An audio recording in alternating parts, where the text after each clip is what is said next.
Guys, I'm Steve. Welcome back to the channel. Welcome back to another video. If it's your first time stopping by the channel, hit that subscribe button. Trust me, you won't regret it. If you're a returning subscriber, as always, guys, welcome back, and I do appreciate support. Guys, I'm going to jump right into this. Seen this video yesterday. Well, I was going to do this video yesterday until I seen they made an arrest. And it's wild how you can't even walk down the street and mind your business, regardless if you're a child, grown man, grown woman. I don't know. But I mean, the world is totally different than where it used to be. This kid right here that you see up here, his name was Caleb Rios. He was 14 years old. May he rest in peace. Ladies and gentlemen, this young man was walking on his way to school Friday morning around 9 o'clock or so in Bronx, New York. Shout out BX. And he was confronted by this man here who just was recently arrested the morning after this boy's death. Waldo Mejia, 29 years old, facing second-degree murder. Ladies and gentlemen, this man walked up to Caleb, didn't know him, stabbed him twice, once in the heart, once in one of his lungs. Caleb ran between two parked cars where he bled out and died while he was on the phone with his father. That's not bad enough. Just take a look at this story. This guy shouldn't have been out, and in my opinion, he shouldn't have been breathing. There was a story last week I was going to do about a guy that got slashed in the arm by an unknown assailant in the New York City subway, and come to find out, this is the guy they were looking for. Take a look. We continue to follow breaking news of a 14-year-old stabbed and killed this morning in Mott Haven. News 12's Noelle Lilly has been at that scene all day and brings us more from police and those that knew him. Noelle. Well, Amanda, police just broke down the caution tape moments ago after being here all day investigating and trying to figure out what happened to that 14-year-old child. Now, police have just identified the victim to us here on 12 as 14-year-old Caleb Rios. We're told he lived less than 5 minutes away from here, and the family says he was actually on his way to school when he was killed. Now, this is also very close to the 40th Police Precinct as well. Officers tell us that they got the report at around 9:25 in the morning that brought them here to 300 East 138th Street near the corner of 3rd Avenue and Alexander. Now, this is, of course, happening at a time when most kids would be at school or on their way to school. Officers say they found a 14-year-old boy stabbed twice in the chest, and that boy is Caleb Rios. I want to show you some photos of him that the family shared with me.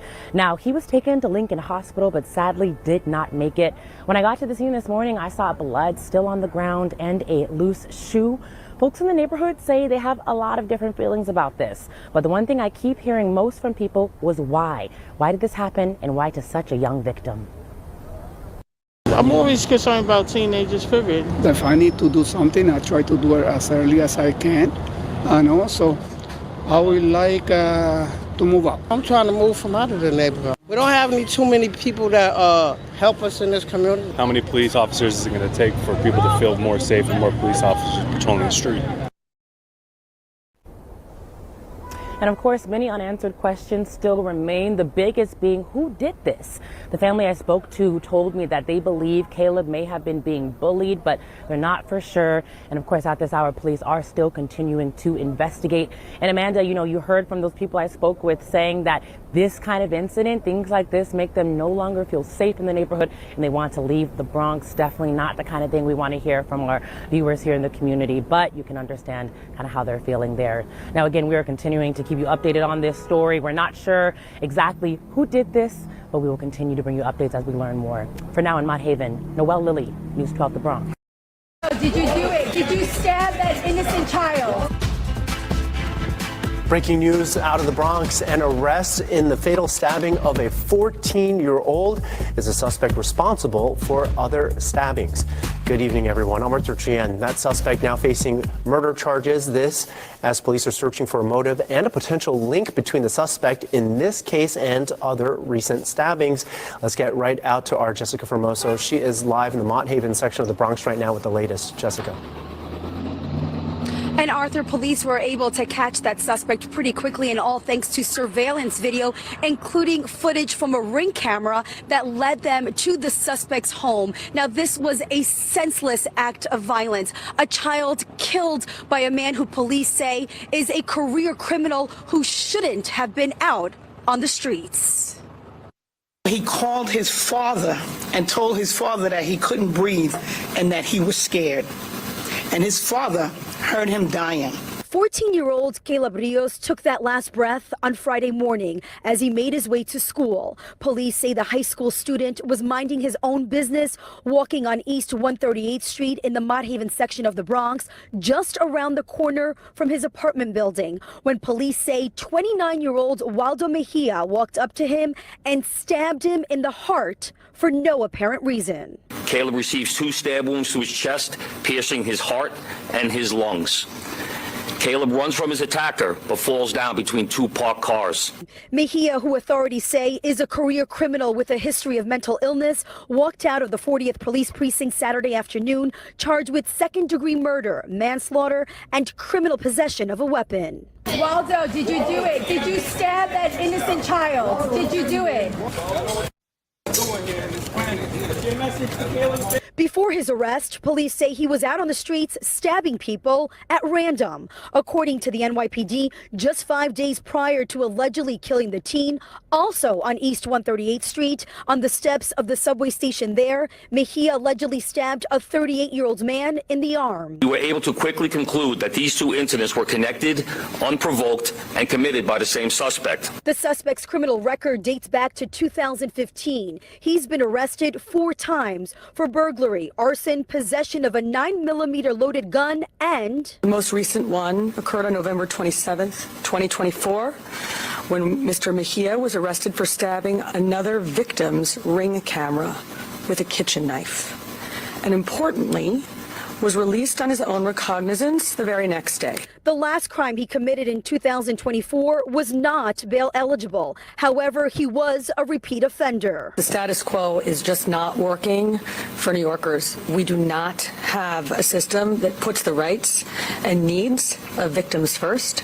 Mejia was arrested early Saturday morning outside his home, which is near the crime scene. Police say they recovered a bloody knife along with a pair of white gloves he was wearing the morning of the murder. At the child's home, candles and flowers left in the lobby.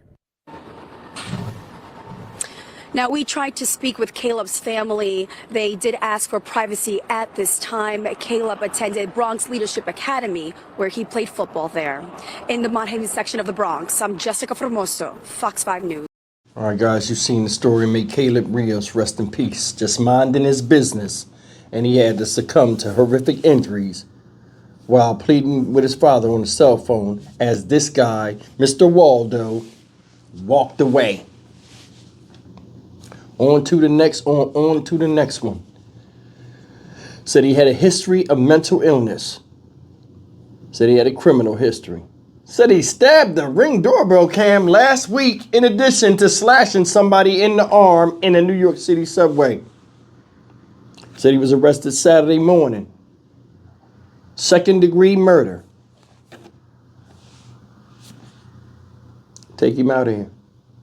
Seriously. I'm going to tell you something. These people have been locked up. Said he had a criminal history. Locked up, let back out. I think a lot of the stuff that they say is a misdemeanor, this and that, are a lot of times warning signs of felonies to come, and they don't do anything about it.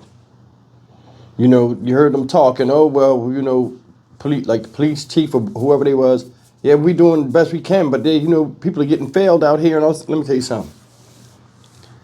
Police represent the law, but they are not the actual law themselves, or lawmakers, the ones that make these laws and put all these different guidelines. The problem we got right now in society, in the judicial system, are these guidelines.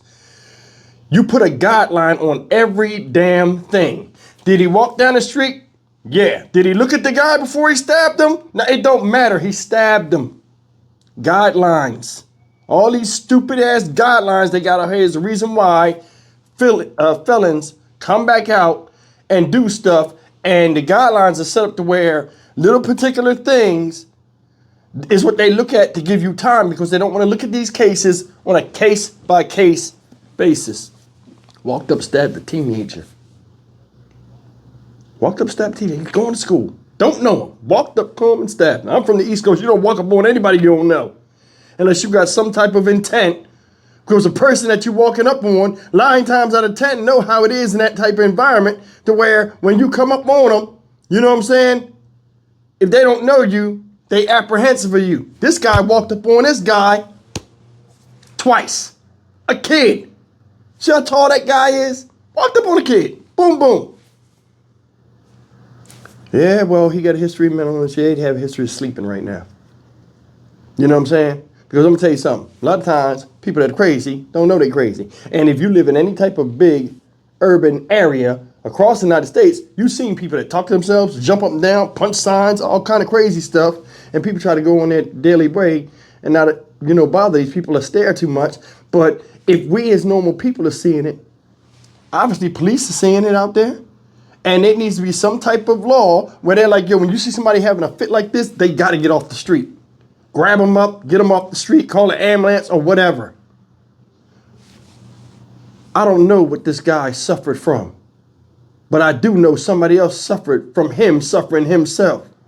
29 years old, you would think you would try to get some help or some type of thing. But I mean, it's a lot of different avenues with that. But I do know this, a 14-year-old kid is dead doing the right thing, going to school. When does this stop? Enough is enough with this shit. It's like, I've been covering stories. It seems like in New York, man, you can get fucked up just walking down the street, punched in your face, slashed with a razor. Come on. Come on. And this is not the only place. America is having a radical shift. I said yesterday, you see, for some reason, America is going crazy right now. Something's going on. Half of America is frozen, and then California was on fire. A lot of y'all that are religious say it's prophecy or something, the end of days or whatever. No matter what it is, we still got the control to change it as human beings. But for some odd reason, they caught him, and all of a sudden it's a sigh in the community when there are 50 more probably like him out there. How many random stabbings have we covered on this channel? Or just random people going down the street with a history of mental illness and just tearing people up. Before, crazy people would just be crazy. Now they crazy and psychotic. It's just something to pay attention to. Not just in New York, all over. Because people ain't playing no more. And the justice system lets them know, no matter what, we'll let you back out. You change the punishments, you change the people. I'm Stock Market Steve for the Dynamic Reason channel. As always, like, comment, share, and subscribe. I will see you in the next video. Take care. May Caleb Rios rest in peace. Prayers and condolences do go to his family.